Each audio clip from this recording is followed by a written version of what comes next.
गावात होम मिनिस्टरचा कार्यक्रम होता, गेला होता का तुम्ही? नाही नाही का बरं? नाही, आम्हाला आवडलंच नाही. का नाही आवडलं तुम्हाला? म्हणजे आम्हाला जायलाच आवडलं नाही. आम्ही युवराज नानाकाकडे कुणच आहे ना, त्याच्यामुळे आम्हाला असं बाकीचं काही हेच नाही. तुम्ही काय युवराज नाना काकडे बरोबर आहे? आहे ते कामाचा माणूस आहे, जनतेचं सेवा करतात आणि बरंच म्हणजे असं हे करतात नाही का, प्राधान्य देतात लोकांना, गरजू लोकांच्या उभे राहतात, गरजू लोकांच्या मागे. त्यांना काही कामं केलेत का आधी? हो केलेत की. काय केलं?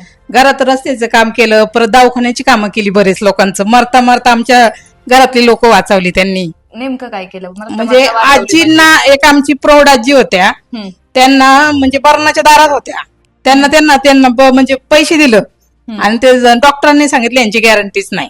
बापरे. आणि मग पण त्यांनी तिथे उभे राहिले, डॉक्टरांना सांगितलं की आजींना हे केलं पाहिजे, म्हणजे वाचवलं पाहिजे तुम्ही. मग त्यांनी डॉक्टरांनी सांगितलं चालेल, आम्ही त्यांनी खर्च केला, मग त्या आजी जिवंत झाल्या. म्हणजे आहेत का आता त्या आजी? हो 65-70 वर्षाची आजी आहेत.